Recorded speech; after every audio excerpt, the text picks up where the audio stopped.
What's up? It's your boy Black here at RBL Posse, and I want to send a shout out to Dumbout TV. Yeah. What it is or what it ain't, I'm gonna let y'all know what I really think. This your boy Goldmouth Shorty, and I'm gonna get straight down to business. I need everybody to go smash that like button, man. Smash that subscribe button, man. And comment on the channel. And if you really mess with me, man, go ahead and donate $1 to my Cash App. Magpromo, MAGPROMO. And I'm gonna keep bringing you some quality content. All I do is bring you the latest and the greatest news and information. You know, I got to put a disclaimer out because everything for educational purposes only, and entertainment. But I ain't going to hold you up too much longer. Let me go ahead and play y'all some new content. How did the group RBL Posse form in the beginning? Me and Mr. C came together through a mutual friend named T-Lo. He was dating Mr. C's sister. That's how we came together. Tell us about the song No Bama Weed. How did that come about? Bama Weed came together through me fucking around in the studio. And that was a term we used on the street for anything bunk. You know, basically like boo-boo weed, bunk weed. So, yeah, it just came together like that. And it actually started off as Don't Give Me No Bammer Joint. We don't smoke that shit in Hunters Point, which is our neighborhood, but we switched it later on to Don't Give Me No Bammer Weed. We don't smoke that shit in the SFC. How did y'all meet Jason Bland, and what was y'all situation like over there in y'all relationship? And like, what was it like being on that label with everybody else from the Bay, in the Minute Records with Master P and everybody else? And that label was cool in the beginning, but it ended up being a piece of shit later on. He didn't pay nobody. Tell me about your next two following albums that you had over there, Lessons to Be Learned and Ruthless by Law. Them was our two classics. Yeah, one album I produced and brought it over there. The second album, the first album had the hit Bammer Weed on it. Second album had the hit Bounce to This and Bluebird. We brought those over there to him. Well, I brought the first album. The second album, we actually made with him over there through funding from him. But yeah, that was what he got. He never paid us for either one of them, and you know, we moved on. And give me a timeline of like when all y'all was together, and then when, you know, some of y'all had started passing off, and when you got shot and stuff like that. What was going on? Like, give me a timeline when all that was going on through the course of when you was putting out your albums or whatever, when you got shot and stuff. I wasn't doing music when I got shot. That was just during my turf war days, gang banging or whatever you want to call it. I got shot in like '87, so the music didn't come out until 91, 92. So this was some years before that. Me getting shot had nothing to do with as far as like Mr. C getting killed and all that. That was our neighborhood splitting up later on when all of our neighborhood fell apart. But when I got shot, it was basically Hunters Point against Sunnydale, Hunters Point against Fillmore. When Mr. C got killed, it was pretty much Hunters Point against Hunters Point. Same with Hitman. It was Hunters Point against Hunters Point interturf beef. Tell me about that song, Trying to Make $1 Out of 15 Cents, featuring Master P, with y'all on that West Coast Bad Boys Volume 1. How did that song come about, and how did he end up making his own song like TRU, I Got Candy, to the same beat? As far as the song with Master P, he caught us coming in the studio to record, and you know, we were supposed to turn in our own song, but it never happened. So he ended up getting us on the song with him just so we could make the cut, and you know, the rest was history. You know, and as far as the TRU song, I don't know how that came about. I wasn't around. I remember it was an interview when you were saying that you was helping rapping Forte during his drug addiction, and you was fucking with him in the studio, and you was saying something about that you hooked him up with Frankie J and Lil Fly over there at Rad Top Records. You hooked him up with the right people. Could you let me know what you was talking about? Yeah, me and Fly used to hang together out on the block, and Fly is the brother of, Frankie J or whatnot. Fly and Guy, they was twins, so I used to hang with them all the time. Excuse me. I used to hang with them all the time, and basically Forte used to be, he was on drugs at the time. He was coming off of drugs, actually, during this time. And, I knew he was rapping. And I was cool with flying them. And I knew their brother ran Ragtop Records, so I thought it'd be a good fit.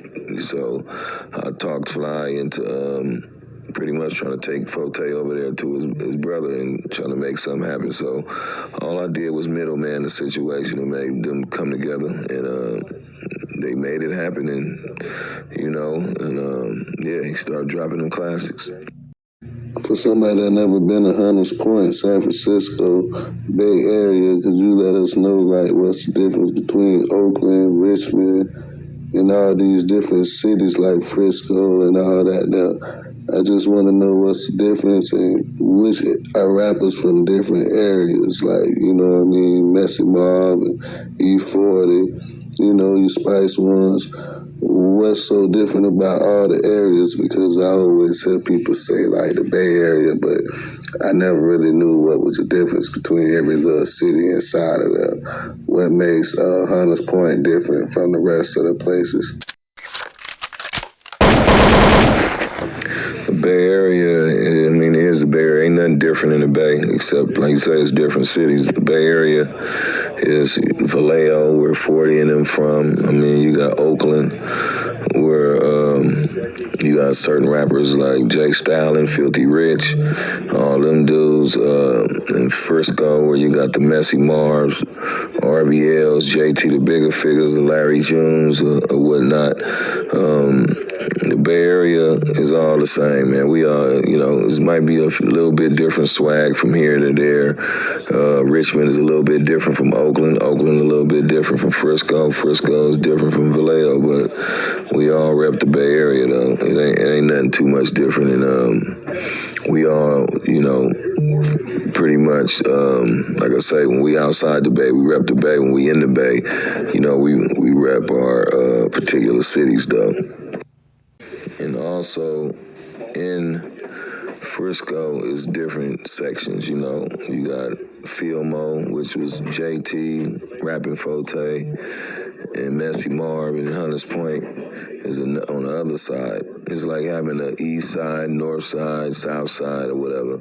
Hunters Point is over closer to the water, and it's, we're RBL. You might have your 11-5s, Cold World Hustlers, Larry June. We all from that side. And then you also got Lakeview, where it's Cool Nuts, Selsky, all them was from. So Frisco is broke down just like Oakland. Oakland got, West Oakland, East Oakland, and, in North Oakland or whatever you want to call it. So it's just broke down like that. And even in Vallejo, you got your different sides where you got your crest, you got your hillside, crest side. Crest is where Mac Dre from. Hillside is where E4.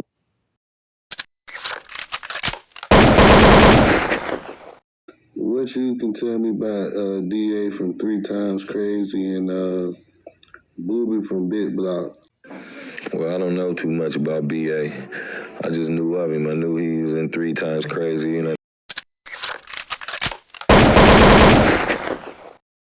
Well, I don't know too much about BA. I just knew of him. I knew he was in 3 Times Crazy, fucking with Booby and them. As far as Booby, he was, you know, he was like a cousin. We was like family. We grew up together. So me and Booby have a long relationship. Me and his mom, I mean, my mom and his mom kind of grew up together, and we grew up as cousins. But yeah, and then we just split up. But and he was on the first album cover with me. He's one of the ones that's on the top, standing in the middle. But as far as we standing on the left side, facing looking at the cover. But as far as BA, he was just a dude that came over there, got into something he shouldn't have, and ended up turning into a snitch or whatnot. You know, so I guess he told on Boo from what I heard. So, you know. What was your relationships like with Luniz, Chris Hicks, the Hustler? You know, let me know, man. You know what I mean? And that boy Sebo. I didn't have no relationship with no rappers out here in the Bay Area, to be honest with you. I only dealt with Frisco rappers as far as relationship. I done met dudes over time, you know, just being at shows, things of that nature. You know, I done ran into dudes like, you know, the E40s, the Mac Dre's, you know, later on becoming real good friends with them. But a lot of these dudes, I really don't just see them in passing and say what's up and keep it pushing, you know what I mean? I don't really have relationships with these dudes, man, because a lot of motherfuckers be phony and be Hollywood. So one thing about us, we always kind of kept our distance from that shit. RBL always, and that's why we didn't do features. I didn't do features to the Eye for an Eye album, you know, just because of that. Because, you know, motherfuckers be phony and they try to blame your success on them being a part of your album and all that. So we tried to stay away from that. So out of all the Bay Area artists, which one would you say that you the most closest to? You know what I mean? As far as all the Bay Area artists, the ones I'm most closest to, as far as now, old school, I would say E40, you know, and new school, I would say Larry June. And tell us about that collaboration you did with Big Lurch and Mystikal. Y'all did that video. Yeah, I met Lurch and Mystikal over there at Mike Mosley's studio dealing with Rick Rock. You know, back then nobody knew about Mystikal. I knew about Mystikal due to a dude that moved on our block in the neighborhood. He moved in our projects. He was from New Orleans. And he had Mystikal first tape. It was a cassette tape. And I was bumping the shit out of it around the neighborhood. So once I finally met him years later, I knew I wanted to do music with him, and he instantly jumped on it. He was with it, you know. He didn't even want to charge me nothing. I still slid him a few dollars. I told him about the history of his album reaching our neighborhood, and he just wanted to do it on GP. And Lurch just kind of got through on there because he was a fan of Mystikal, so I let him get on the album. Jeez, man, we heard enough on this one here, man. Everybody make sure you smash that subscribe button on your way out. Peace of mind.